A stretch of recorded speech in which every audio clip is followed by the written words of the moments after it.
itam donc daal di dugaloon si wàllug mënd bi fan la xaalis bi daal di war a mën a toll ni Ousmane Sonko demandé nag ay audits allant dans ce sens tey jii nag la ko daal di xamle interministériel conseil ba la ko doon daal di xamle si assistance su ki nga xam ne moo di justement ministre bu njëkk wàllu assainissement di ki nga xam ne moo di Cheikh Tidiane Dièye ak li ngeen moo di suñu ponk tey seen émission li nga xam ne moo di le point de l'actu ak ki nga xam ne moo di Cheikh Omar Talla alors donc Cheikh dañ koy daal di dooree suñu waxtaan sans plus tarder par rapport ak l'actualité fraîche nag muy ki nga xam ne moo di Ousmane Sonko n'a pas été complaisant avec la France alors ñoom itam ñi ngi avertir encore une fois par rapport ak base française bi nga xam ni itam am nañ ko fii par rapport ak seen militaires c'est la nit daal di war a mën a jàpp concrètement par rapport ak cette sortie d'Ousmane Sonko bi nga xam ni itam ñëwaat na si nu mu gën a yaatoo.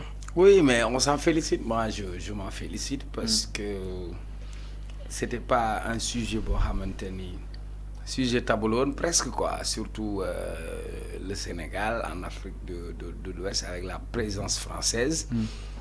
ñun ñu bokk ci génération bi nga xam ne ñu gëm ni que le Sénégal doit se faire avec le Sénégal d'abord et puis nekkatuñu ci période coloniale quoi, genre néocolonialisation boo xam ne à la fois c'est économique à la fois c'est même géostratégique parce que tey sooy xool Alpha Blondy woyam bi xam nga ko armée française allez-vous-en de chez nous nous ne voulons plus d'indépendance sous haute surveillance woy bi noonu la commencé mu ne à Djibouti nous ne voulons plus de vous mais au Gabon léegi la France s'est positionnée sur des territoires africains quoi.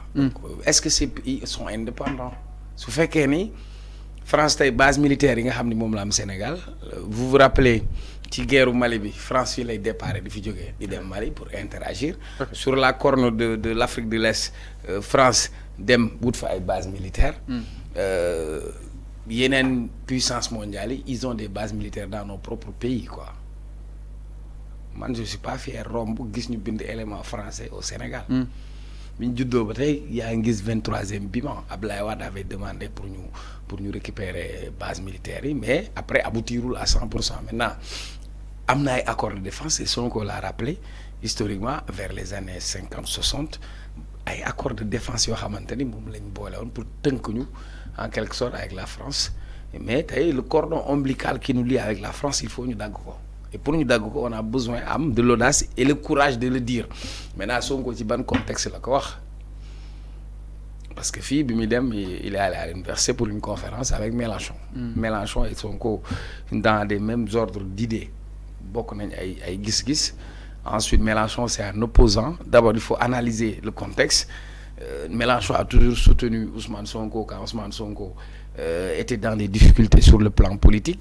Et c'était une voix ou bien un écho vis-à-vis de la politique française au Sénégal mais jàmbaar basta quoi souveraineté dañ ko yellool et li mu wax lu yenu maanaa la parce que sur le plan sécuritaire et sur le plan stratégique toll nañ foo xamante ni yenn questions yi mën nañ ko régler suñu bopp et puis nous avons besoin de nos terres c'est aussi simple amul leneen amul yëramtalu jàmbaar waaw loolu la moi j'applaudis avec 75 000 bras s'il le faut ou doigts ou je ne sais pas main parce que c'est une question de souveraineté c'est une question de fierté nationale on n'a aucun problème avec la France mais on a besoin de notre souveraineté et cette souveraineté il faut l'arracher il faut le prendre voilà amul jarul guddal jël c'est très bien des na sax nañ dem ci mbedd yi ñu tuddee yenn turu français yi xam ne qu'est-ce que ça me dit moi. Mais en tant que pays justement colonisateur, oui, mais est-ce que ce sera facile de rattacher cela génne fi li nga xam ne moo di base militaire française? Tant que nous sommes xam nga dès l'instant qu'il y a un colonisateur il y a un colonisé et tant que le colonisé considère qu'il est toujours colonisé mais c'est son problème. C'est un problème de complexe. Bob Marley 11 mai am na benn woyam bu mu woy emancipate yourself from mental slavery ben c'est une question mentale quoi. C'est comme si nous on peut rien faire sans la France on peut pas gérer notre sécurité sans la France on ne peut pas manger sans la France sunu ndox France lañ ko dénk Suez moo ñëw pour distribuer sunu ndox ñun quoi suñuy communication nit ñaa ngi jooy internet fan yi France moo koy gérer sunu autoroute à péage c'est Eiffage on va continuer comme ça non nous sommes indépendants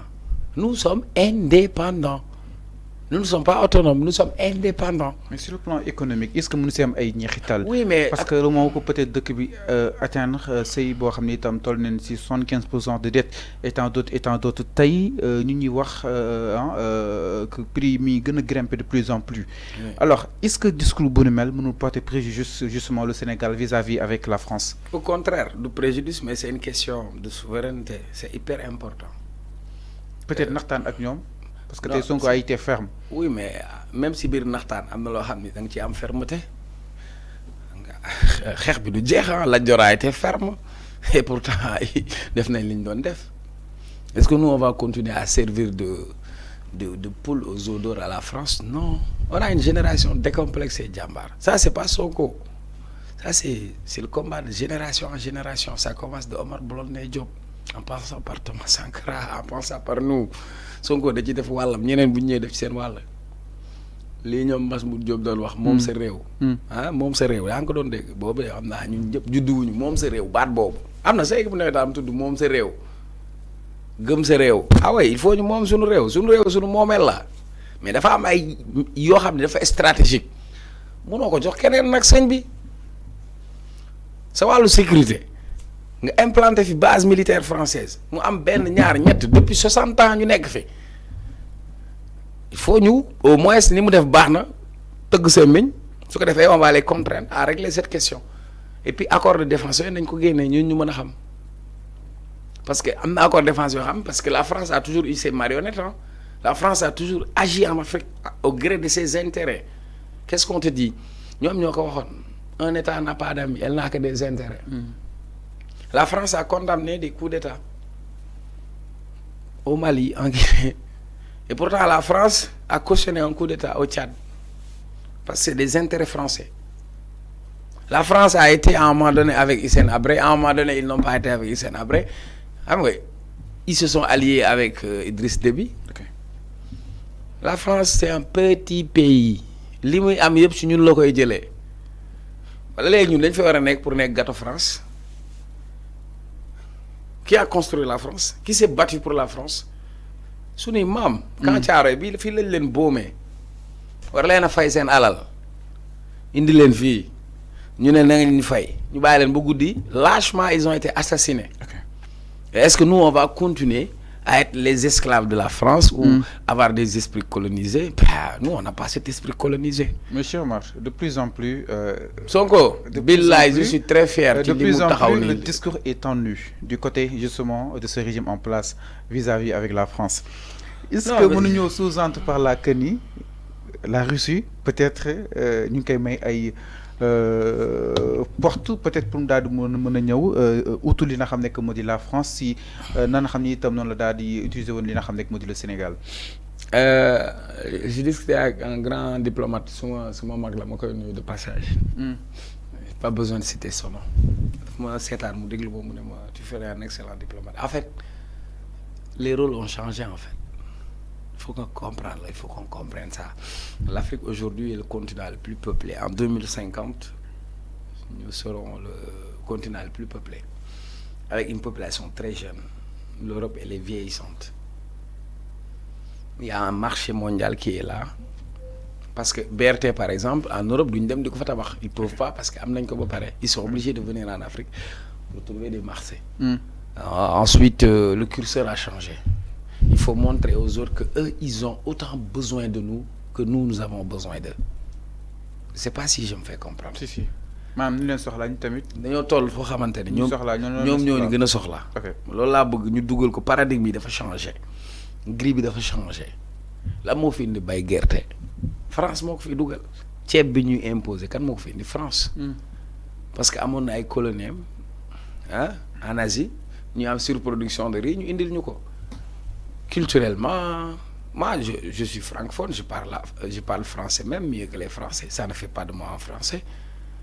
Jàmbaar dañu nekk ci diplomatie économique. Le Sénégal dafa am fu mu toll. Yàlla may ñu am pétrole. Gaz bi ball. ñu am ay bras valides, am ay ressources, am ay terres, am ay ressources humaines. Est-ce que ñun li Cheikh Anta Diop waxoon Afrique daa war a toog rek nekk benn màgget bu toog ci montagne wurus di tàllal loxo. Non. léegi partenariat win-win la même terre bi biñ koy defar on était allé pour sauver une entreprise française Alstom qui était en faillite mais ci contrat yi defuñu sax transfert de technologie c'est-à-dire Sénégal am na des ressources humaines nan lañ leen di former ba ñu mën a lijjanti seen bopp mais même dans les contrats ils ne le font pas le Rwanda est-ce qu'il a besoin de la France pour egg fi mu egg tey dama lay laaj. non. ils se sont assumés. surtout tamit si loolu. waa jàmm instant bi tiital na France. ne leen waaye. ñëwu président Rwanda bi Paul Kagame. déggoo wolof yow tey Sonko tenir tey même discours bi. déggoo wolof c'est-à-dire dañu nekk ci benn monde boo xam ni carte diplomatique bi dafa changé. duñ ay doomu France France moomu ñu ay nawle lañ nawle dafa fort voilà et puis on s'ouvre à tout le monde maintenant moi je suis pas pour une colonisation néocolonisation riche ou chinoise ou etc. Il faut qu'on s'assume qu'on assume notre responsabilité. Donc est-ce une carte qui se balance? Il y a un nouveau leadership qui est né, il faudra accompagner ce nouveau leadership. Aujourd'hui il y a un vent de jeunes Africains, d'intellectuels africains qui assument leur posture et leur position historique. Alors, mais je me exactement, est-ce que France